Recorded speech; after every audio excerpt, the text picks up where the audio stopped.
Hello दोस्तों, मैं दिनेश चौधरी आप सभी का स्वागत करता हूं फिर से एक बार हमारे channel PSC by DC sir पे।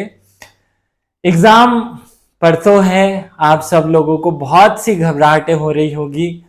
एग्जाम में क्या करना है क्या नहीं करना है, आज केवल इसी विषय पर बातें करेंगे। आज कोई विशेष पढ़ाई नहीं करनी है। आप सब लोगों के दिमाग में ये भी चल रहा होगा कि अब हमें क्या रिवाइज करना है, वो भी मैं इस वीडियो में बताऊंगा। बहुत सारे YouTube पर वीडियोस आने लगे होंगे कि 50 नंबर से 85 कैसे लाएं, 5 निंजा टेक्निक, तुक्का कैसे लगाएं, फलाना क्या करें। इन सब का भी समाधान हम इस वीडियो में करने वाले हैं। और अगर आपको यही सब करना था तो फिर इतने दिन से पढ़ाई क्यों कर रहे थे। मैं इन सब चीजों का सपोर्टर नहीं हूं और ना ही इन सब चीजों को पसंद करता हूं। हाँ, थोड़ा बहुत हमारे दिमाग में कॉन्सेप्ट क्लियर हो चीजों के तो ज्यादा अच्छा होता है, इसीलिए मैंने एक वीडियो तैयार किया है। चलिए शुरू करते हैं। सबसे पहले भगवान श्री गणेश का नाम लेकर श्री गणेशाय नमः बोलते हुए और मेरे शिक्षक सुरेश पटेल सर को याद करते हुए मूल प्रश्न पे आ जाते हैं। आज सबको ऐसा ही फील हो रहा होगा जैसा कि अन्य स्टूडेंट्स को हो रहा है। मतलब 99% स्टूडेंट्स जो हैं वो ये सोचते होंगे कि उन्होंने जो जो भी पढ़ा है, जो कुछ भी उन्होंने पढ़ा है, वो सब वो भूल गए हैं। पढ़ा हुआ सब भुला गया, यही पूरा मूल प्रश्न है। जबकि ऐसा कुछ है ही नहीं, ऐसा कुछ भी नहीं हुआ है। बहुत सिंपल सा फंडा आपको समझना पड़ेगा। आज से 1 महीना पहले, आज से 2 महीना पहले, आज से 3 महीने पहले जब भी आप पढ़ाई करते थे तो आप जो कुछ पढ़ते थे, आपने मान लीजिए कि 1 2 3 करके ऐसे 10 फैक्ट हमने पढ़े हैं। तो जब हम रात को सोने वाले होते थे या सोते थे तो उस टाइम तक ये 10 में से 5 या 6 फैक्ट हमें याद रहते थे। अगले दिन की बात करें तो 5-6 फैक्ट हमें याद रहते थे, बाकी का हम भूल जाते थे। वो 3 महीने पहले भी होता था, 1 महीने पहले भी होता था, 5 दिन पहले भी होता था, आज भी हो रहा है और आज से 1 महीने बाद भी होगा। और ये सामान्य प्रोसेस है, इंसान भूलता है, भूलना कोई बहुत बड़ी बात है नहीं। आप भी भूल रहे हैं, लेकिन उस समय ये टेंशन क्यों नहीं हो रही थी और आज ये टेंशन क्यों हो रही है? क्योंकि उस समय हम केवल ध्यान देते थे आगे का पढ़ने पर। आज आपका ध्यान है कि एग्जाम आ गया है और अब मैं चेक कर लूं कि मुझे कितना याद रहा है। भाई ऐसा कभी नहीं होता कि कोई 100% आपको याद रहे। 60-70% याद रहता है, बाकी का हम भूल जाते हैं। ये सब जनरल फिनोमिना है, आज भी वही हुआ है। लेकिन इस चीज पर ध्यान देना कि मैं भूल रहा हूं, ये जो पॉइंट है ना कि मैं भूल रहा हूं, और इसी से शुरू होती है। ये जब हमारे अंदर घुसता है कि मैं भूल रहा हूं तो हमें यह लगने लगता है कि केवल मैं भूल रहा हूं, बाकी दुनिया को सब याद है। लेकिन ऐसा होता नहीं, भूल तो सब रहे हैं, लेकिन हमने उस पर ध्यान देना शुरू कर दिया। और जैसे ही हमने ध्यान देना शुरू किया है, अब हमें शुरू होती है घबराहट। क्या शुरू होती है? घबराहट। और यही घबराहट फिर जब हम अगला पढ़ने जाते हैं तो हमें पढ़ने ही नहीं देती। और एक व्यक्ति जो अंतिम समय में अपना सब कुछ अच्छे से रिवीजन कर सकता था, वो उस रिवीजन को इस घबराहट के चक्कर में नहीं कर पाता है। तो जहां आपकी याद रखने की इफिशियंसी या याद रखने की जो गुणवत्ता थी वो 10 में से 7 थी, वो आप 10 में से 5 पर ले आते हैं। और अधिकांश स्टूडेंट का 1 या 2 नंबर से फेल होने का बेसिक रीजन या बेसिक कारण बनता है ये घबराहट। ये जो घबराहट है इसको समझाओ। वो ऑल इज वेल वाला जो पॉइंट था उसको समझाओ कि ऑल इज वेल, ऐसा कुछ नहीं हो रहा है कि कोई बहुत बड़ी समस्या हो गई। कल भी भूलते थे, आज भी भूल रहे हैं, कल भी भूलेंगे। आज भी बहुत पढ़ा हुआ है, कल भी पढ़ रहे थे, बहुत मेहनत की है, कोई प्रॉब्लम नहीं है आपका, सब अच्छा होगा, टेंशन लेना बंद करो। एग्जाम में केवल 100 प्रश्न आते हैं। और अगर मैं अपनी ही बात करूं तो मैंने ही इस YouTube चैनल पर आपको 10,000 प्रश्न करवाए हैं। अगर मैं इन 100 प्रश्नों की बात करूं तो मुझे तो ये 100 ही होना है ना। अगर मैंने इस 10,000 प्रश्नों को पढ़ रखा है और उसमें से मुझे केवल 7,000 याद रहे, और मान लीजिए कि 7,000 में वो शामिल है जो 100 एग्जाम में पूछे जाने हैं, 80 वो शामिल है जो एग्जाम में पूछे जाने, आपका तो बेड़ा पार है ना। क्यों टेंशन ले रहे हो कि वो 3,000 आप भूल गए हो? वो 3,000 तो हमने इसीलिए पढ़े थे कि हम भूल जाए। ये वो पढ़ लिए हमने जो भूलने के थे, जो काम की बातें थी वो तो सब याद है। टेंशन लेना बंद करो, ये टेंशन ही आपको फेल करवा सकती है। ये टेंशन बहुत प्रॉब्लमेटिक है। आगे बढ़ते हैं, पेपर कैसे सॉल्व करें, इस पे आने से पहले मैं एक दो बात और शेयर कर दूं। ये जो अंतिम समय होता है ना, ये जो अंतिम समय होता है, इसमें हमें बहुत सारी वीडियोस नहीं देखनी चाहिए, बहुत सारी चीजें रिवाइज करने के लिए। देखो आप खुद ने जो शॉर्ट नोट्स बना रखे हैं ना, आपने जो शॉर्ट बना रखे हैं, अपने बहुत सारे शॉर्ट नोट्स बनाए हुए हैं, और अपनी खुद की जो इतने समय से स्ट्रेटेजी आप फॉलो करते आ रहे हैं, उसी स्ट्रेटेजी को फॉलो करना है। अभी बहुत सारे ऐसे पीछे मत पड़ जाना कि आज हिस्ट्री फलाना टीचर रिवाइज करा रहा है यूट्यूब पे तो करा दूं। मैंने भी आज आपको कुछ नहीं पढ़ाया, क्यों नहीं पढ़ाया? मैं चाहता हूं कि इन 2 दिन में आप अपनी मेहनत, हाँ कोई डाउट हो तो वो आप यूट्यूब से पढ़ें, बहुत अच्छी बात है, वो पढ़ना है। वो 2x की 3x की जैसी स्पीड में आप फटाफट रिवाइज कर सकते कर ले। लेकिन आज कोई एमसीक्यू लगा है, आज किसी टीचर से यूट्यूब पे पढ़े, वो आपके साथ नाइंसाफी होगी। भैया आपने जो शॉर्ट नोट्स बना रखे हैं उसको अच्छे से रिवीजन कीजिए, वही काम में आना है, वही याद होना है, वही मेहनत है आपकी, उसको छोड़ो मत। दूसरा, बहुत सारे वीडियोस आ रहे होंगे कि 80 नंबर 85 नंबर दिला देंगे, तो अगर 80-85 दिला देंगे तो वो खुद क्यों नहीं ला पाए? वो जो वीडियो बनाने वाले लोग हैं वो क्यों नहीं 85 ला पाए और आज आपको वीडियो पढ़ाने में तुले हुए हैं? भाई ऐसा कुछ नहीं होता है। साइंस की जो 5 निंजा ट्रिक होती है ना, कि कौन सी 5 निंजा ट्रिक पहन करके समझ करके मैं चले जाऊं तो मेरे 80 से 85 सही हो जाएंगे, फालतू बात है। मैथ्स नहीं पढ़ रहे हो आप, ये जीएस है। हमें किसका पेपर देना है? जनरल स्टडीज का पेपर देना है। और क्योंकि नाम ही जनरल है तो उसके लिए कोई सामान्य नियम बन ही नहीं सकता, कोई एक निश्चित नियम नहीं बन सकता। मैथ्स, रीजनिंग, फिजिक्स, केमिस्ट्री ये फिक्स बंधे हुए सब्जेक्ट हैं कि इसमें फलाना नियम ही होता है, ढिमका ही होता है। यहां सामान्य अध्ययन होता है, या कोई नियम नहीं होता है। तो ये जो निंजा पिंजा टेक्निक है ना, इनके चक्कर में पढ़ना नहीं है हमको, ठीक है। चलिए अब मूल प्रश्न पे आते हैं कि आप सब लोग जब पेपर देने जाएंगे सुबह 10 बजे, तो पेपर देने के समय हमें कौन सी बातों को ध्यान में रखना है, उन पर आ जाते हैं। पेपर कैसे सॉल्व करना है, इस पर बहुत अच्छे से विचार कर लो कि पेपर कैसे सॉल्व करना है। 90% बच्चे जो मुझे देख रहे होंगे उनका कहना होगा कि सर हमारा पिछला एग्जाम 1 या 2 नंबर से रह गया था। अब मैं इसी समस्या को सॉल्व कर रहा हूं कि अगर आपका पेपर 1 या 2 या 3 नंबर से रह रहा है तो वो मेरे इस वाले फॉर्मूले से सॉल्व होगा। कोई मैं निंजा टेक्निक नहीं बता रहा हूं, बहुत सामान्य सी बात है, आपको पता थी, मैं रिवाइज करा रहा हूं। वो क्या है देख लो भैया। देखो बहुत सामान्य सी बात है कि ये जो आपका दिमाग है, ये दिमाग के पास आंखें नहीं है। क्या नहीं है इसके पास? आंखें। तो जो आपके शरीर में आंखें हैं उन्हीं के आधार पर ये चीजों को करता है, जो कान है उन्हीं के आधार पर ये चीजों को सुनता है, और सारी चीजें जो हमारी चलती हैं वो हमारे दिमाग में कैलकुलेट उसी से होती है। जो हमारी इंद्रियां, आंख, नाक, कान, गला, ये जो शरीर है ये हमें इनपुट देता है, उसी के आधार पर ये सारे निर्णय लेता है। अब एग्जाम में क्या होता है कि हमारे सामने जो पेपर आता है, तो पेपर जो हमारे सामने आया हुआ है उसमें 4 ऑप्शंस भी दिए हुए हैं। तो एक क्वेश्चन लिखा हुआ है, बहुत सामान्य सी बात है, बड़ी अच्छी समझा रहा हूं, समझ लो, ये बहुत काम की बात है। मान लीजिए एक क्वेश्चन लिखा हुआ है, निम्नलिखित में से, या एक क्वेश्चन फलाना है कि निम्न में से कौन भारत के राष्ट्रपति नहीं रहे हैं, राष्ट्रपति नहीं रहे हैं।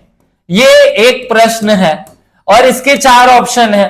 पहला राजेंद्र प्रसाद, दूसरा फलाना, तीसरा ढिमाका, ऐसा कुछ 4 ऑप्शंस हमारे एग्जाम में दिए हुए हैं।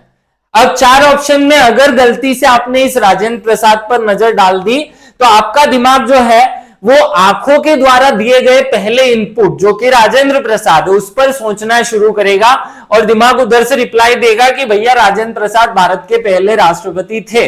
और इस समय देखो बहुत ध्यान से सुनना, अगर आपने पेपर खोला और पहले नजर आपकी पड़ गई ऑप्शन पर और फिर आपने आपका क्वेश्चन पढ़ा, तो आपका दिमाग जो कि ऑप्शन पे नजर पहले डाल चुका है वो अब प्रोसेस करने लगा है, उस ऑप्शन के बारे में सोचने लगा है। और अब जब आपकी आंख क्वेश्चन को पढ़ेगी तो वो पूरा ध्यान नहीं देगा, और ऐसी स्थिति में वो क्वेश्चन का अर्थ निकालेगा कि कौन भारत का राष्ट्रपति है, और आप फटाफट जल्दीबाजी में राजेंद्र प्रसाद आंसर करोगे और आगे बढ़ जाओगे। और ये बहुत घटिया बात है, बहुत गलत बात है। इससे बचना कैसे है? कुछ नहीं करना, आपको एडमिट कार्ड दिया हुआ है जो कि प्रिंट आउट फॉर्मेट में है। तो ये जो एडमिट कार्ड है आपका, इससे इन चारों ऑप्शंस को ढक दो। क्या कर दो? यहां से ढक दो और केवल क्वेश्चन को पढ़ो। आपके ऑप्शन पर पहले नजर नहीं पड़नी चाहिए। अगर ऑप्शन पर नजर पड़ेगी तो आपका दिमाग क्या करना शुरू करेगा?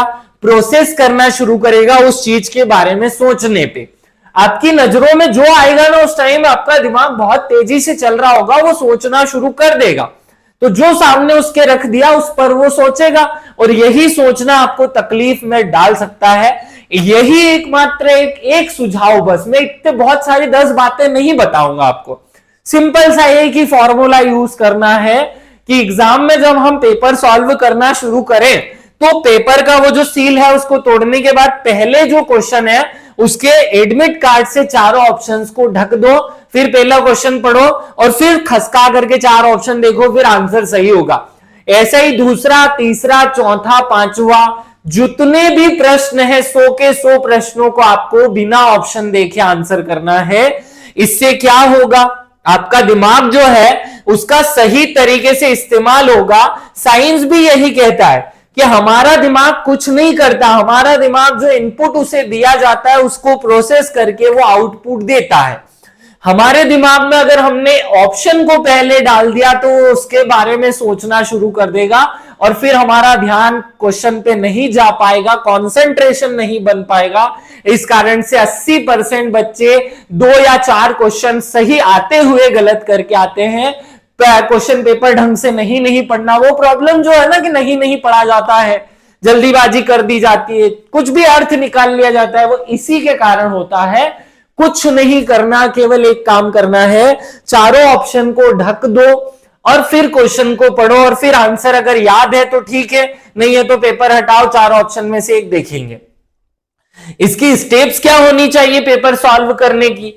तो 4-5 स्टेप होनी चाहिए। कोई फिक्स नहीं है कि 3 हो कि 4 हो कि 5 हो, हर स्टूडेंट अपने अपने हिसाब से बना सकता है। लेकिन मैं बेसिक नेचर बता देता हूं कि अगर कोई स्टूडेंट पहले नंबर पे क्वेश्चन पेपर सॉल्व करने लगे और उसके सामने 100 प्रश्न है तो उसकी पहली स्टेप होनी चाहिए कि क्वेश्चन के ऑप्शंस को ढक करके वो सारे के सारे 100 क्वेश्चन सॉल्व करे। और जब वो 100 क्वेश्चन सॉल्व करेगा तो प्रोबेबिलिटी या प्रायिकता है कि उसे 60 या 65 क्वेश्चन इसमें से आते होंगे। हो सकता है किसी को 50-55 क्वेश्चन भी आते हो, किसी को 70 भी आ सकते हैं, कोई बहुत बड़ी बात नहीं है। मतलब इसके उन 70 के 100% चांस है सही होने के, यहां गड़बड़ी होने के चांस खत्म हो चुके हैं, 0% है। आपका मान लो कि पहले राउंड में जब आपने क्वेश्चन आंसर किए तो आपको 60 क्वेश्चन आते थे, बाकी के 40 या 45 आपको नहीं आते थे। अब ऐसी स्थिति में क्या करना है? तो मान लीजिए क्वेश्चन नंबर 1 लिखा हुआ है और ये आपको नहीं आता है, तो इस पर गोला लगा दो या इसके नीचे छोटी सी बिंदी लगा दो, इसको छोड़ दो, आगे बढ़ जाओ। दूसरे, तीसरे, चौथे, ऐसे 100 के 100 पूरे कर लो पहले राउंड में। और पहले राउंड में जितने क्वेश्चंस आपको आते हैं उन सब का आंसर टिक करके रख लो। आपको कंफर्म 60-65 नंबर तक पहुंच चुके हो। अब आगे की बात करते हैं कि मुझे तो कट ऑफ पार करने के लिए 85 चाहिए, वो कैसे होंगे? तो वो ऐसे होंगे। फिर दूसरी स्टेप पे जाना पड़ेगा। अब क्या करना पड़ेगा? तो दूसरी स्टेप जो है आपकी वो है 60 तो कर चुके हो आप, बचे 40 क्वेश्चन। इन 40 के लिए, इन 40 में से कुछ ऐसे प्रश्न होंगे जिन पर आपको 2 ऑप्शन में से एक ऑप्शन कोई सा भी आंसर है और दूसरा वाला जो है वो नहीं है, लेकिन आपको कंफ्यूजन है कि ए करूं टिक या बी करूं टिक। ऐसे पे आपने अलग प्रकार का कोई निशान, ऐसे डबल राइट या ऐसा कोई निशान या स्टार या कुछ ना कुछ लगा करके रख लेना है, छोटा सा निशान, ताकि किसी को दिखे भी ना, कोई आपको डिस्टर्ब भी ना करे, एग्जामिनर कॉपी चेक करने वाला डिस्टर्ब ना करे। बहुत छोटा सा कुछ ना कुछ निशान। और कोशिश करनी कि अगर आप हिंदी मीडियम के तो इंग्लिश वाले पर निशान लगाओ और इंग्लिश मीडियम वाले हैं तो हिंदी पर निशान लगाओ, उसका ध्यान नहीं जाएगा। ऐसे में आपने 10 या 8-10 क्वेश्चन ऐसे हो जाने हैं जिनमें आपको डाउट है कि इसका क्वेश्चन तो पढ़ा हुआ है, मुझे याद भी है, लेकिन मुझे 2 ऑप्शन में डाउट है। जैसे कि आर्य समाज की स्थापना कब हुई थी, ये क्वेश्चन है, और इसका मुझे ऑप्शन ए भी सही लग रहा है और बी भी सही लग रहा है, मुझे पता है कि सी और डी तो इसके ऑप्शन है ही नहीं। अब ए और बी में जब कंफ्यूजन है तो यह है सेकेंड राउंड का प्रश्न, और इस सेकेंड राउंड के प्रश्न में हम ए को और बी पर सोचेंगे, विचार करेंगे, और बाकी की जो चार ऑप्शन या आगे पीछे के जो प्रश्न हैं, जैसे हो सकता है कि यहां ऑप्शन दिया हो कि 1915 या 1925 और हमें याद हो कि यार 1925 में तो फलानी संस्था बनी थी, तो फिर उसका आंसर आर्य समाज तो हो नहीं सकता, तो फिर वो ऑप्शन इस प्रोसेस से खत्म हो जाएगा, तो बी आपका आंसर हो जाएगा। इस तरीके से आपको अगले 8 और 10 या 8-10 प्रश्न, 7 प्रश्न, जितने भी आते हुए प्रश्न हैं वो सॉल्व कर लेने हैं। तो 100 में से अब लगभग आप दूसरे स्टेप को पार करने के बाद 70 क्वेश्चन आप कर चुके हो, 70 क्वेश्चन के आपको आंसर हो चुके हैं। फिर जिन क्वेश्चंस को छोड़ दिया था उन पर आना है, और वहां जो 2 ऑप्शन वाले क्वेश्चन है या जहां 2 में से एक डाउट है उसको सॉल्व करेंगे। तीसरी स्टेप पे आते हैं, तीसरी स्टेप भी फॉलो करनी है, क्योंकि अभी भी 30 प्रश्न तो ऐसे हैं जो आपको आते ही नहीं, लगाए ही नहीं अभी आपने। इन 30 प्रश्न में आप एलिमिनेशन प्रोसेस का उपयोग करेंगे। जो तीसरी स्टेप है उसमें जो बचे हुए प्रश्न है, बचे हुए किसी के 30 हो सकते हैं, किसी के 35 हो सकते हैं, किसी के 25 हो सकते हैं, किसी के 40 भी हो सकते हैं। एलिमिनेशन प्रोसेस आप लोग समझते हैं कि इन 4 में से कौन सा एक ऑप्शन नहीं होगा, ये आपको कंफर्म होता है। 3 आपको पता है कि इनमें से कोई ना कोई एक हो सकता है। तो ऐसी स्थिति में आप क्या करने वाले हैं कि उन 4 ऑप्शन में से उस एक को हटा करके बाकी के जो क्वेश्चन है उनमें सोचने वाले हैं कि इनका कुछ और कनेक्शन मिल रहा है क्या। और अगर आपका मान लीजिए कि ए बी सी में से कोई एक ऑप्शन आपका डी तो कैंसिल हो गया, आपको पता है डी तो होगा ही नहीं, तो सी जो है ए भी हो सकता है, बी भी हो सकता है, सी भी हो सकता है। ऐसी स्थिति में आप ए का आंसर, मान लीजिए कि क्वेश्चन पूछा है कि राष्ट्रपति की क्षमादान की शक्तियों के बारे में कुछ है, और 4 ऑप्शन में आर्टिकल्स दिए हुए हैं। अब यहां एक में 62 दिया, एक में 72 दिया, एक में 71 दिया है, कंफ्यूजन हो रहा है। तो किसी ने सिखाया कि भाई जो अनएक्सपेक्टेड ऑप्शन हो उसको गलत कर दो, ऐसा बिल्कुल भी नहीं है भैया।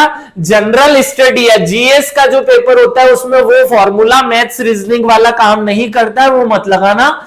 इनमें से आपको सोचना पड़ेगा कि यार 72 में तो फलाना था, 62 में तो उपराष्ट्रपति था, तो 62 में अगर उपराष्ट्रपति है तो ये नहीं हो सकता, तो ये कटा, फिर ऐसे ही एक और कटेगा, और फिर अंततः आप ऑप्शन पे पहुंचोगे। 3 स्टेप फॉलो करने के बाद में भी आपके 100 में से 80 ही प्रश्न बनेंगे, 20 अभी भी बच जाएंगे। अब ये जो 20 प्रश्न बच रहे हैं इनका क्या किया जाना है, इनको लगाना है शुद्ध रूप से तुक्का। चौथी स्टेप पे आते हैं, स्टेप 4। स्टेप 4 में मान लीजिए कि आपके 20 प्रश्न बच गए हैं, 20 प्रश्न बच गए हैं, इनका क्या करो, तो जो बिल्कुल नहीं आता है उनका लगाना है तुक्का। अब तुक्का कैसे लगाना है, इस पे 2000 वीडियो यूट्यूब पे बनी, एक भी काम नहीं करती। क्यों? क्योंकि तुक्का तो तुक्का होता है, उसमें क्या ज्ञान लगा रहे हो, होशियारी लगा रहे हो, लेकिन फिर भी तुक्का लगाने पर हम थोड़ी सी बात कर लेते हैं। तुक्का कैसे लगाएं, इसकी 100 वीडियो बनी पड़ी होगी, और मुझे नहीं लगता कि एक भी काम करती होगी, नहीं करती, क्योंकि वहां अलग ही सिस्टम होता है एग्जाम में। ये फालतू के जो हम ज्ञान पढ़ के जाते हैं ना, साइंटिफिक प्रोसेस, सब फेल है वहां पर, कुछ नहीं होता ऐसा।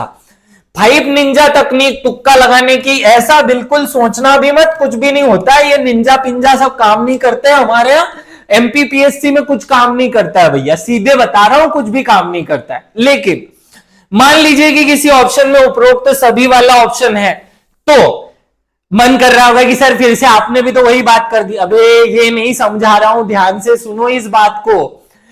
मैंने खूब सारे क्वेश्चन बनाए आप सब लोगों के लिए। अभी जब मैं आप सब लोगों को पढ़ा रहा था तो मैंने बहुत सारे क्वेश्चन बनाए।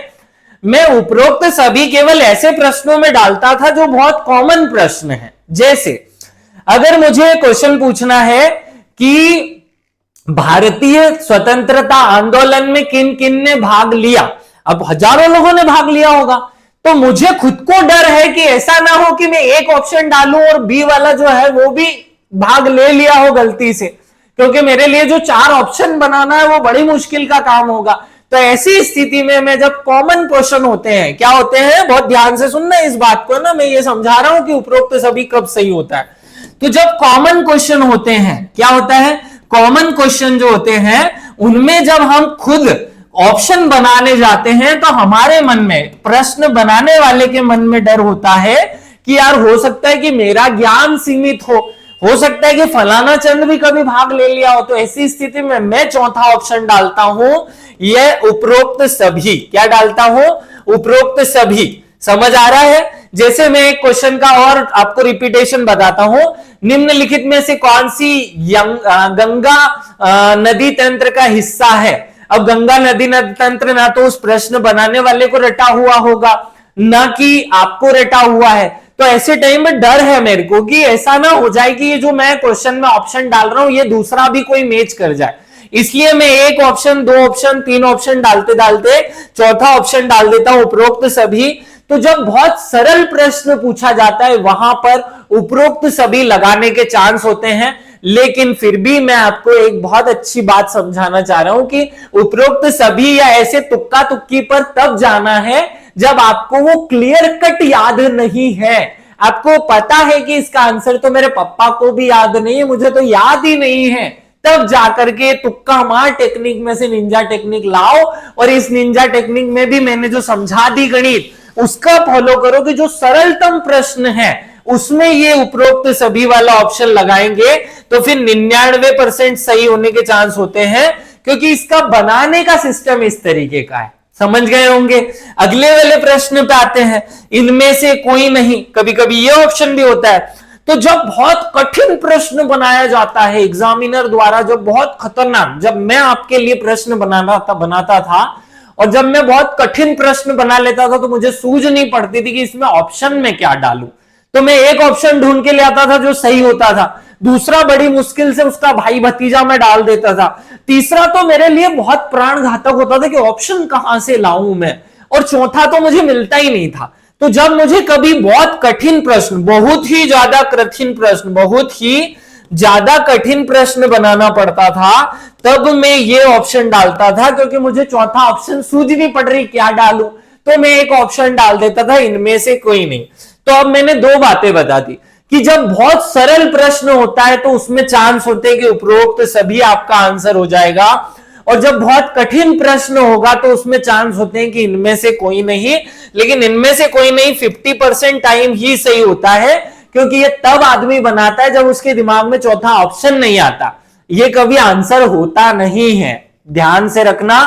इस ऑप्शन को तो आप काट ही देना, ये तो उसका आंसर होगा ही नहीं। फिर बचे हुए में से आप ऑप्शन लगाओ, वो सही हो जाएगा। आप याद रखो ये इलिमिनेशन में डालना है और यहां हमें इस पर आंसर करना है। जब उपरोक्त सभी क्वेश्चन में होता है तो उसको आंसर किया जाता है, और जब इनमें से कोई नहीं होता है तो उसे काट दिया जाता है कि ये तो कभी ऑप्शन हो ही नहीं सकता, आंसर हो ही नहीं सकता। लेकिन जब हम इतनी सारी बातें कर रहे हैं तो एक बात और ध्यान से सुन ही लो। क्या बात है कि तुक्का कैसे लगाएं? तो भैया जब तुक्का ही लगाना है तो सोचने समझने की जरूरत क्या है? सिंपल सा लॉजिक है। किसी ज्ञानी मानव का मैं वीडियो देख रहा था तो वो बोले कि बी या सी ऑप्शन में से एक लगा लेना। ऐसा कुछ भी नहीं है भैया, एमपीपीएससी है, हमेशा इसका नया पैटर्न ही चलता है, कोई एक पैटर्न कभी फॉलो नहीं होता। आपको जो टाइम पे सूझ पड़ रही हो उस क्वेश्चन में बिना सोचे बिना समझे कुछ भी आंसर कर दो, सही होने के चांस 25% है। उस पे आप अगर दिमाग लगाओगे, आपने कैलकुलेशन बिठाना शुरू कर दिया कि अरे यार ऐसा तो ऐसा, फलाना तो ढिमाका, नहीं मैं तो बी कर दूं कि मैं तो सी कर दूं, ये सब फालतू की बातें हैं। ऐसा कुछ भी नहीं होता है। सीधे आप तो जो समझ में आ रहा है ना, बिना सोचे समझे, बिना तर्क लगाए, बिना दिमाग लगाए, बिना कैलकुलेशन लगाए कोई सा भी ऑप्शन करके आओ, चांसेस होंगे कि वो सही हो जाए। अगर कैलकुलेशन किया, मैं आपको एग्जांपल देता हूं, एमपीपीएससी 2014 का पेपर था और 2014 के पेपर में मैं ये सोच समझ के गया था कि मुझे एक्सपेरिमेंट करना है, और मैंने उसमें एक्सपेरिमेंट किया कि मैंने बिना सोचे समझे तुक्के लगाए, तो 10 में से 7 सही हो गए। और अगली परीक्षा 2015 में मैंने सोच समझ करके तुक्के लगाए, तो 10 में से खाली 3 सही हुए। अब बताओ कि सोच समझ के तुक्का लगाओगे कि बिना सोचे समझे तुक्का लगाओगे? बिना सोचे समझे तुक्का लगाओगे तो ज्यादा चांस है कि आपका सही हो जाए। इतनी बातें याद रख लेना। बहुत सिंपल सा प्रोसेस मैंने आपको समझाया है कि पेपर कैसे सॉल्व करना है। पेपर बड़े आसानी से सरलतम तरीके से सॉल्व करना, कोई निंजा फिंजा टेक्निक कुछ नहीं होता है, फालतू की सब बातें हैं। खूब पढ़ाई की है हमने, उसी मेहनत को हमें वहां प्रेजेंट करना है भैया। पेपर उठाओ, 4 ऑप्शन ढक दो, क्वेश्चन पढ़ो, आता है तो ठीक है, नहीं आता है तो उस क्वेश्चन के नीचे एक छोटी सी बिंदी लगा दो पेन से, जो किसी और को ना दिखे, केवल आपको ही दिखे, बहुत छोटी बिंदी हो, आपको समझ में आए कि ये बिंदी है और बाकी सबको लगे कि ऐसे ही होगा। तो अगर वो आ गया तो ए हो गया, नहीं आ गया तो अगले प्रश्न पे, नहीं आया तो अगले प्रश्न पे। ऐसे पहली बार का जो प्रोसेस है 100 में से 50, 60, 70 जितने आते हैं सबके आंसर करके रख लो। दूसरी बार में दूसरा तरीका हमने अपनाया, आपको बताई कि दूसरी स्टेप में क्या करना है भैया। तो दूसरी स्टेप में हमने क्या कहा, जिन ऑप्शंस में हमें 2 में से 1 में कंफ्यूजन था उन पे कोई दूसरा निशान लगा के रखा है, मैं गोला लगाता हूं, तो वो गोले लगाए हुए क्वेश्चंस को सॉल्व करना है। तीसरी स्टेप में मैंने कहा कि भैया जो एलिमिनेशन प्रोसेस होता है, जोड़ी बनाने, एलिमिनेशन प्रोसेस वाले जो तामझाम है, उससे हमें क्वेश्चन सॉल्व करना है।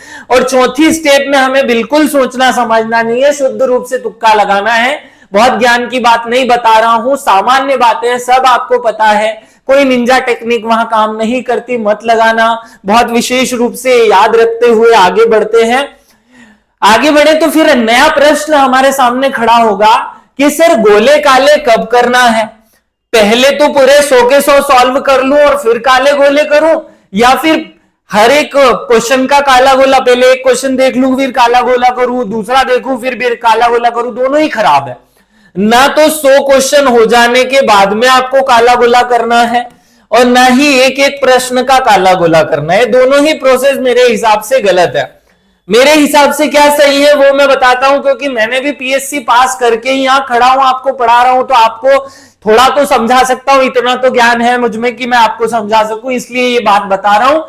एक पेज पर एमपीपीएससी का जो पेपर होता है उसमें एक पेज पर कभी कभी 6 प्रश्न होते हैं और कभी कभी 4 या कभी कभी 8 भी हो जाते हैं।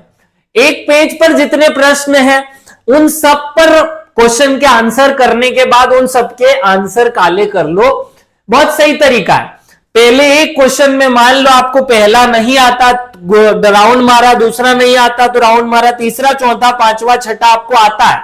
अब ये कंफर्म है कि आते हैं तो इनको काला करो और खत्म करो कहानी। एक पेज पूरा आपने क्वेश्चन के आंसर दे दिए, पूरा काला कर लो और आगे बढ़ जाओ। फिर अगले पन्ने पर 7, 8, 9, 10, 11, 12 ऐसे क्वेश्चंस होंगे। मान लो 7वां आपको नहीं आता, 8वां, 9वां, 10वां ये सब आपको आते हैं, तो ये आते हैं, इनके सारे गोले भर लो। गोले कैसे भरने हैं बड़े, चलो वो भी बता देता हूं। ये एमपीपीएससी की जो एमआर शीट होती है उस पे मैंने वहां से कॉपी मारा हुआ है, जो नमूना कॉपी आयोग ने डाली हुई है। मान लो कि आपका 6 का क्वेश्चन जो है, छठा क्वेश्चन जो है वो आपको नहीं आता है, तो 6वां क्वेश्चन हमें नहीं आता, तो ये ओएमआर शीट में कुछ चाले मत करना, इस पे ये उंगली रखना और 7वें का आपको बी लगाना है, वो पहले छोटा सा एक टिक लगा देना। क्या लगा देना? छोटा सा टिक, और फिर वेरीफाई कर लेना उस जहां पे आपने प्रश्न है कि वहां बी का बी ही आंसर है। मैं कैसे करता हूं, मान लो मुझे एक पहले प्रश्न पर, पहले पन्ने पर 6 प्रश्न मिले जिनमें से 4 मुझे आते हैं, छठा और 9वां मुझे छोड़ना है, तो छठा और 9वां छोड़ना है तो मैं पहले छठे पे उंगली धर लूंगा। 7वें का कॉपी में देखूंगा कि इसका ए लगाना है तो मैं ए पे छोटा सा डॉट लगाऊंगा, 8वें का बी लगाना है तो बी पे छोटा सा डॉट लगाऊंगा, 9 पे ए लगाना है तो 9 पे छोटा सा डॉट लगाऊंगा, 10वें पे नहीं करना है तो उंगली रखूंगा, फिर एक बार क्रॉस वेरीफाई करूंगा और फिर ए गोले को काला करूंगा। इस तरीके से मैं इस फॉर्मेट पे अपने क्वेश्चंस को सॉल्व करता हूं। आप बहुत सावधानी से इस क्वेश्चन को सॉल्व करेंगे। जब आप ये छोटा सा डॉट लगाएंगे और उसके बाद कंफर्म करेंगे तो आपके चांसेस कम हो जाएंगे, 0% चांस हो जाएंगे कि आपका कुछ भी गलत हो। यहां तक समझ में आ गई होगी। पहले नंबर पे मैंने प्रोसेस बताया, कॉपी कैसे आंसर करनी है या कैसे हमें पेपर सॉल्व करना है। दूसरे नंबर पे बताया कि काले गोले कैसे करने हैं। अब तीसरे नंबर पे चलते हैं कि ओएमआर शीट जो है उसको फिल कैसे करें। ये बड़ा टास्क है भाई, मैं हमेशा से देखता आया हूं पिछले 11 साल से कि जो एग्जाम का सेंटर होता है उस एग्जाम के सेंटर में हर रूम में 40, एक रूम में 40 बच्चे होते हैं, जिनमें से 5 तो एब्सेंट हो जाते हैं। ये जनरली ऐसा फॉलो होता है कि 4 या 5 तो एब्सेंट हो जाते हैं, तो 4 एब्सेंट हो गए, बचे 36। उन 36 में से हर साल 2 या 3 बच्चे ऐसे होते हैं जो ओएमआर शीट गलत भरते हैं। मैं अभी आपको इसी वीडियो में ओएमआर शीट दिखा रहा हूं जो ओरिजिनली एमपीपीएससी यूज करता है। कैसी होती है? ये आपको दिख रही है एमपीपीएससी की, मैंने इसको दो भागों में तोड़ दिया, ये हिस्सा यहां लगा रहता है, लेकिन मेरी जो डिजिटल बोर्ड है इतना बड़ा नहीं है, इसलिए मैंने यहां से आधा हिस्सा इधर और आधा हिस्सा इधर चिपका दिया है। देखो सबसे पहले ये Madhya Pradesh public service commission prelims exam 2024 ऐसा लिखा हुआ होगा। फिर नेम ऑफ द कैंडिडेट में आपको बड़े अक्षरों में कैपिटल लेटर्स में अपना नाम लिखना है, वो आपका जो भी नाम है वो आपको बहुत सावधानी से यहां लिखना रहेगा। दूसरे नंबर पे क्वेश्चन बुकलेट नंबर होता है, क्वेश्चन बुकलेट नंबर जो आपको दिया गया है वो पहले दे देते हैं, क्वेश्चन बुकलेट या answer booklet number, question booklet बाद में आती है, तो वो बड़े सावधानी से पीछे से भरना शुरू करना। कहां से भरनी है? पीछे से भरनी है, आगे से मत भरना। आगे से भरते हैं तो कभी कभी पीछे के 2 डब्बे खाली रह जाते हैं और वो फिर टेंशन दे देता है हमको, तो ऐसा मत करना, वो पीछे से भरनी है हमको। और एक एक डब्बा बहुत सावधानी से देख देख कर भरना, नहीं होगा गलत। तीसरे नंबर पे ऑप्शन होता है डेट ऑफ एग्जाम। तो डेट ऑफ एग्जाम तो हमें बहुत साल से रटी हुई है, डेट ऑफ एग्जाम क्या है हमारी? 23/6/2024। कैसे भरेंगे? यहां लिखेंगे 23, यहां लिखेंगे 6 और यहां लिखेंगे 24। यही वहीं पे भी भरना है, सेम टू सेम कॉपी कर लेना भले। तो पहला ऑप्शन भरा है, दूसरा तीसरा ऑप्शन भरा गया। यहां आता है रोल नंबर, आपका जो भी रोल नंबर है वो बड़ी सावधानी से पहले यहां लिखो, और वो भी पीछे से लिखना है। कहां से लिखना है? ये पीछे के डब्बे से भरना है। कभी कभी रोल नंबर में भी गड़बड़ी हो जाती है कि एक आध डब्बा बच जाए, तो वो वाला टेंशन नहीं। और ये भरने के बाद फिर 5 के आगे 5, 4 के आगे 4, 3 के आगे 3 वाला डब्बा। और इसमें भी प्रोसेस करना है कि एक बार हल्के से छोटे छोटे से बारीक डॉट लगा करके क्रॉस वेरीफाई कर लो। टाइम है अभी अपने पास। पेपर, अगर आप पहला पेपर दे रहे हैं तो पेपर 1 पे काला गोला भरेंगे, दूसरा दे रहे हैं तो दूसरे पे काला गोला भरेंगे। जनरली ये बताने की जरूरत नहीं है। अगर 1 भर रहे हैं तो यहाँ 1 आई वाला फॉर्मेट में 1 लिखेंगे, और दूसरा भर रहे हैं तो यहाँ 2 वाला आई, ये डबल आई वाला 2 लिख देंगे। ये इसका फॉर्मेट है। यहाँ क्वेश्चन बुकलेट का सेट, अगर आपका बी है तो यहाँ बी लिखो और बी वाला काला गोला करो। बहुत सामान्य प्रोसेस है। और ये नीचे का जो हिस्सा है ये यहां पर है, और नीचे सबसे आखिरी में साइन होते हैं। इतना ही होता है। कभी भी एग्जाम में डेट ऑफ बर्थ नहीं होती है, होशियारी मत लगाना। 80% बच्चे exam of date of exam की जगह अपना डेट ऑफ बर्थ लिख कर आते हैं। भाई इतना क्या ही प्यार है तुमको अपनी डेट ऑफ बर्थ से कि तुम हर जगह उसको छापने की कोशिश कर रहे हो? क्या वैलेंटाइन डे के दिन पैदा हुए थे क्या कि इतना अच्छा लग रहा है कि नहीं बस अब तो भारत की स्वतंत्रता के दिन पैदा हुए थे क्या कि उसको चिपकाओगे ही सही सब जगह? यहाँ डेट ऑफ एग्जाम पूछी जाती है, कभी भी आपका डेट ऑफ बर्थ पूछा ही नहीं जाता है। पूछा ही नहीं जाता है तो भरने की जरूरत ही नहीं है। तो ये दूसरा प्रोसेस आपको समझ में आ गया होगा। इसको मैंने जूम करके भी एक बार बता दिया आपको, देखो ध्यान से। यहाँ पे क्या कैंडिडेट्स डाटा में आएगा, पहले नाम बड़े अच्छे से भर लो आप कैपिटल लेटर्स में। दिनेश चौधरी मेरा नाम है, इसलिए मैं यहां पर ये भर रहा हूं आपका जो नाम है। एग्जाम बुकलेट नंबर मान लो कि जो भी है, जैसे मैं ऐसे भरता हूं 703 206 मान लो इतना है, और इन डब्बों को खाली छोड़ दो। डेट ऑफ एग्जाम हमें पता है 23/6/24, या 2024 लिखने की होशियारी मत मारना। रोल नंबर मान लो कि 189 120 ऐसा कुछ रोल नंबर, तो वो यहां भरो। और फिर 189 में से ये 1 का 1 की सीध में काला डॉट, 8 का 8 की सीध में, 9 का 9 की सीध में, और एक बार क्रॉस वेरीफाई करो। ये काला डॉट भरने में आधा हिंदुस्तान फेल हो जाता है भैया, यहां बहुत ध्यान से भर लेना है आपको। चलो तो आगे बढ़ते, इतनी समझ आ गई होगी। अगला हिस्सा होता है पेपर का। तो मान लो पेपर 1 है तो खाली इतना लिखो, और पेपर 2 है तो इतना लिख दो, बस इतना ही करना है। यहां पर पेपर 2 है तो ऐसा, 1 है तो ऐसा, इतना सिस्टम है। और उस पेपर 1 वाला है तो 1 को काला करो, 2 है तो 2 को काला करो, और आगे बढ़ जाओ। क्वेश्चन बुकलेट में आपका जो भी बुकलेट नंबर है, जो भी सेट है, बी है तो बी भरो, डी है तो डी भरो, और सी है तो सी भरो, डी है तो फिर डी को काला गोला कर दो भैया। और आगे कुछ नहीं लिखना है। एक स्पेशल चीज आधे लोग छोड़कर आ जाते हैं, और जो बाद में हमारा माथा खाते रहते हैं कि आप स्टेट सर्विस प्रीलिम्स एग्जाम दे रहे हैं या क्या फॉरेस्ट दे रहे हैं।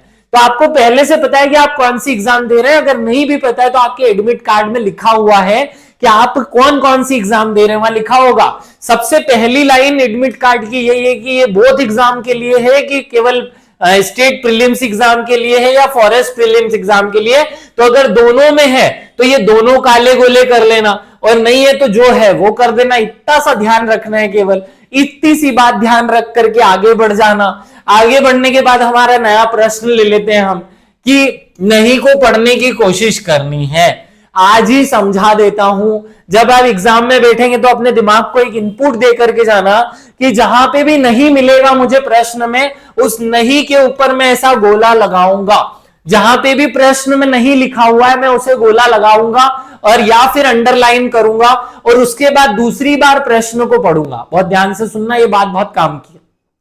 जब भी आप क्वेश्चन सॉल्व करो तो क्वेश्चन सॉल्व करने में जो उस क्वेश्चन में नहीं मिल जाए, गलती से भी नहीं मिल जाए, तो या तो उसे ऐसा गोला बना दो या इस नहीं को अंडरलाइन कर दो और छोड़ दो उस प्रश्न को। 30 सेकंड रुको और फिर से उसी प्रश्न को पढ़ो। अब उसका अर्थ दूसरा भी निकल सकता है और अगर दूसरा प्रश्न अर्थ निकलता है तो फिर उसका शांति से आंसर करो। जहां नहीं मिले, नहीं बहुत बड़ा दुश्मन है, नहीं मिला तो मैंने इसको गोला किया और फिर से एक बार प्रश्न पढ़ा।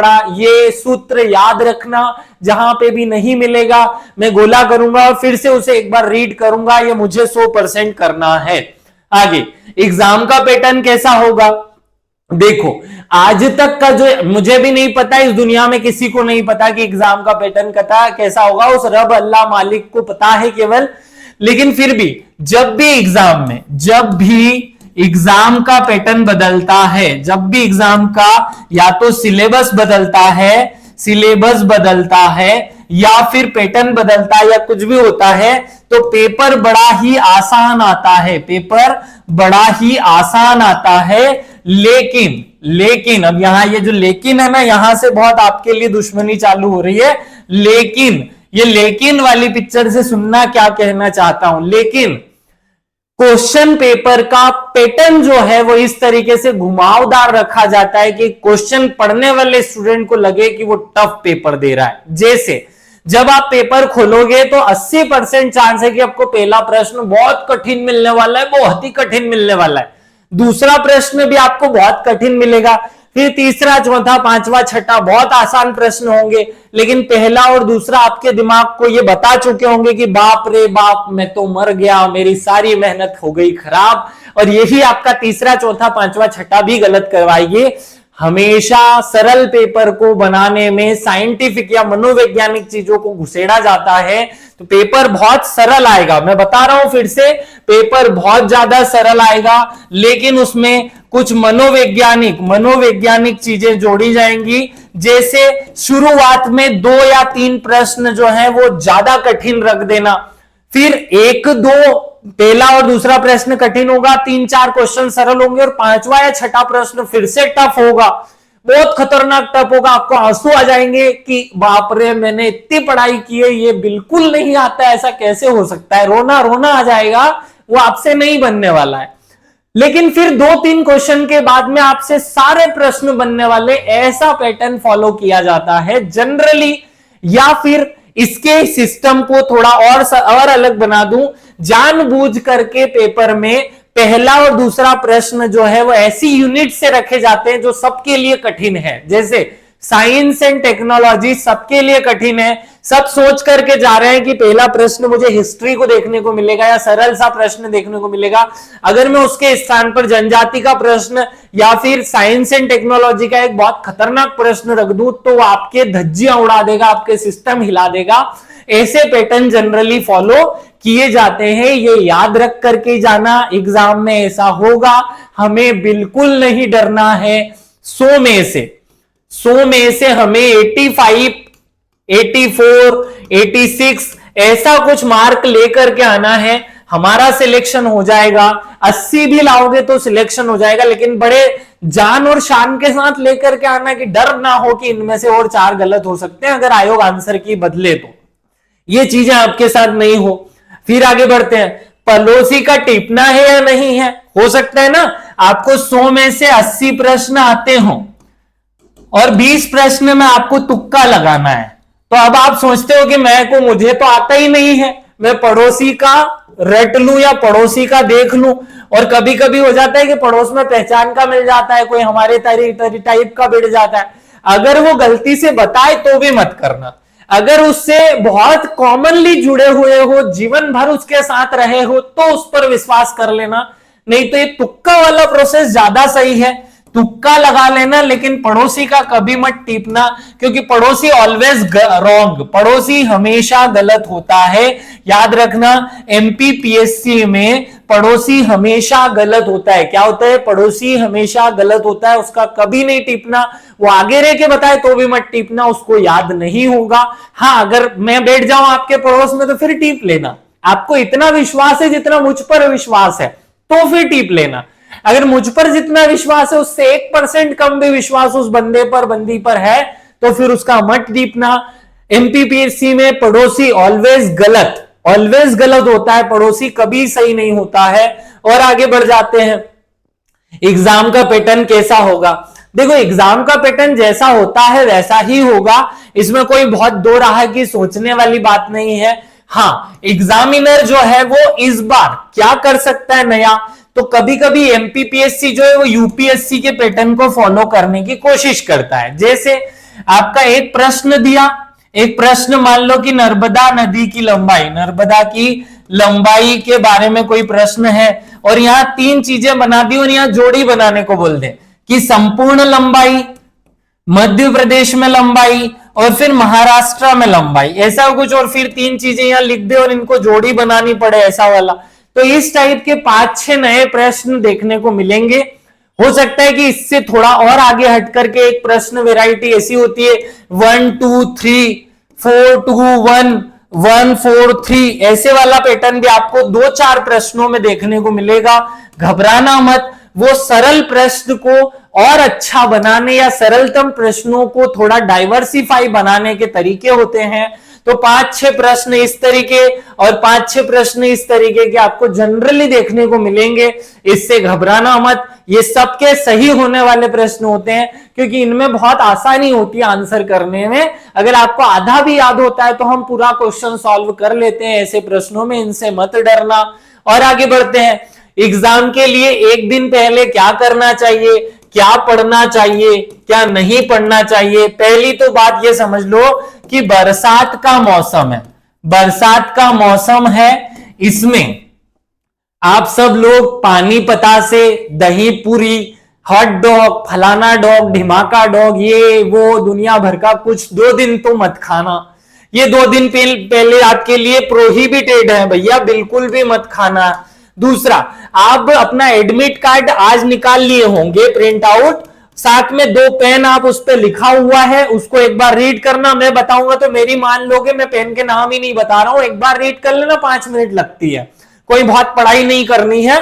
तो 2 पेन ऐसे रख लेना, और साथ में एक छोटी सी पॉली बैग, पॉलीथीन जो है पतली सी, वो आप अपने पास रख लेना। और ये पॉलीथीन में उस एडमिट कार्ड को, अपना एक आइडेंटिटी कार्ड को, अपने 2 पेन को और अपना एक फोटो, ये 4 चीजें उसमें रात को ही, एक दिन पहले ही डाल करके एक फिक्स प्लेस पर रख देना, ताकि अगले दिन ढूंढना ना पड़े। अगले दिन ये पूरी थैली उठाकर ले जाएंगे, क्योंकि हो सकता है आप 2 व्हीलर से जा रहे हो, रास्ते में पानी गिर जाए, या पानी नहीं भी गिरे तो कोई और छींटा उड़ा जाए रोड पे भरे हुए पानी का, गड्ढे का, आपका कुछ गीला हो, दिमाग खराब हो, इन सब चीजों से बचने के लिए एक पॉलिथीन में पहले ये सब डाल करके रख देना। जो जो हमें वहां ले जाना है, एडमिट कार्ड, एक फोटो की जरूरत नहीं होती, फिर भी कोई विवाद ना हो इसलिए सेफ्टी के लिए रख लो। एक आइडेंटिटी कार्ड जैसे आधार कार्ड या पैन कार्ड या ड्राइविंग लाइसेंस, कुछ भी एक अच्छी सी चीज रख लेना। 2 पेन रख लेना, ये रात से ही निकाल करके एक थैली में अलग रख देना। ये सब आपको करना है। दूसरा, अगले वाले पार्ट पे आते हैं कि भैया पढ़ने में क्या करना है। ये तो आपने बता दी हलवे जैसी बातें, पढ़ने का क्या करना है, पढ़ने का क्या करना है। देखो सिंपल सी बात है, पढ़ने का क्या करना है। अभी तक आपने जो पढ़ा है, जहां से पढ़ा है, उसे अपनी टेबल पे रखो, और बाकी सारी किताबों को, कॉपियों को, सबको हटा दो। 2-3 चीजें यहां संभाल करके रख लो, जैसे पहली यूनिट लूसेंट की किताब, स्पीडी की किताब, जैसे एमपी करंट जिससे पढ़ा हुआ है, एमपी जिससे पढ़ा हुआ है, जो भी आपका नोट्स है उसमें से 2-3 चीजें यहां संभाल करके रखो, और उनको in the form of short revision, क्या करना है, शॉर्ट रिवीजन करना है। और कोशिश करना है कि इसका शॉर्ट रिवीजन 2 से 3 बार कर लो। कोई बोले कि 10 बार कर लेना, तो उसको है ना एक टिका भी सकते हैं आप लोग, आपको छूट है। 10 बार कोई रिवीजन होता नहीं, उसे रिवीजन नहीं कहते, उन्हें फर्जीवाड़ा कहते हैं। एक बात यहां पे ध्यान रखना कि आप पन्ने पन्ने पलटने का काम मत करना। पन्ने पलटने से हमारे दिमाग की स्थिरता समाप्त होती है। क्या होता है? पन्ने पलटने से स्थिरता जो है वो आपकी समाप्त होती है। भले से एक बार रिवीजन कम करना, लेकिन फर करके पन्ने मत पलटना। स्थिरता खो बैठोगे, और अगर स्थिरता खो बैठे तो आपकी इफिशियंसी कम हो जाएगी। इफिशियंसी कम हुई तो 1 या 2 नंबर में फिर गड़बड़ फंसेगी। ऐसी स्थितियां ना बने, इसलिए पन्ने मत पलटना। 2-3 बार जो भी सामान्यतः रिवीजन कर सकते हो कर लो, बहुत होच पोच मत करना। आज अगर आपसे कोई प्रश्न पूछे कि नर्मदा नदी की लंबाई भी कितनी है और आपको याद भी हो, तो उसका आंसर मत करना, क्योंकि अगर आपने उसका एक आंसर किया तो वो दूसरा पूछेगा और वो आपको याद नहीं होगा। फिर आप कॉपी ढूंढोगे और पन्ने पलटोगे, और यही आपकी स्थिरता समाप्त करेगी। अगर वो आपसे कोई प्रश्न पूछे और आपको याद नहीं है, तो उससे पूछ लो कि भैया तू ही बता दे, प्रश्न भी बता दे, आंसर भी बता दे, मैं तो नहीं करने वाला हूं आंसर। तो वो 4 प्रश्न बताएगा, 4 आंसर बताएगा, न स्थिरता खत्म होगी ना कुछ। सामान्य बात है, इतना ही करना है, लोड मत लो। बहुत टेंशन हो रही होगी, मुझे पता है। आप सब लोगों ने बहुत तैयारी की है। आपको ऐसा डर जब लगता है जब आप दुनिया में लोगों को देखते हो कि यार सबने खूब पढ़ा है। अरे भाई, मान लो कि परसों आपके सितारे चमन में रहे, उस ईश्वर की कृपा आप पर रही, आपने खूब पढ़ाई तो पहले से कर ही रखी है, उसके आशीर्वाद से अगर आप एग्जाम देने गए, तो कौन माँ का लाल है या पिता का लाल है जो उस एग्जाम में कमल या अपने आप को एक बहुत अच्छा पुत्र घोषित या पुत्री घोषित नहीं कर देगा। बहुत सामान्य सी बात है, डरने की कोई जरूरत नहीं है। डरोगे तो 2-3 नंबर कम कर बैठोगे। अब डरना बंद करो मेरे प्यारे बच्चों। जो हुआ, जितना पढ़ा, देखो, हो सकता है कि आपके दिमाग में ऐसा पड़ा हो कि यार मैंने फलानी सहायक नदियां सॉल्व नहीं की, रिवाइज नहीं की तो भाड़ में जाए यार। सोच लो कि आएगा ही नहीं, इससे से एक भी प्रश्न नहीं आने वाला। अगर आपके मन में एक फलाना टॉपिक है कि यार ये रिवाइज नहीं किया, तो आप छोड़ दो। अब उसे बोलो कि ये तो आएगा ही नहीं, ये तो आता ही नहीं, और आएगा तो मुझे कौन सा 100 में से 16 है, तो मुझे तो 85 लाना है। उधर तो मेरे 99 आ रहे हैं, उनका क्या करूंगा, कुछ गलत करने का भी तो लेकर के जाऊं मैं वहां। इस तरीके का कॉन्फिडेंस रखो। बात को खत्म करते हैं, लंबा वीडियो नहीं बनाओ। और भी बातें समझानी थी, लगेगा तो मैं आपको और बताऊंगा, एक छोटा सा 5 मिनट का वीडियो बना करके शेयर कर लूंगा चीजें। अभी सभी को विशेष धन्यवाद। आप सब लोग अपने मन को स्थिर रखें।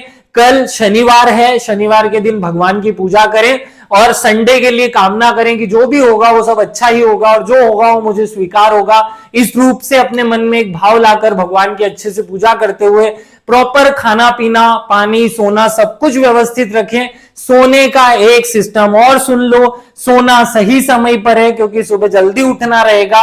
होशियारी मत मारना कि रात भर जाग रहे हैं। रात भर जागोगे तो दिमाग कमजोर पड़ जाएगा, इसकी सोचने की क्षमता कम हो जाएगी, और ये उल्टी सीधी आंसर करने लगेगा। चलो, जय हिंद, जय भारत बोलते हुए विदा लेता हूं।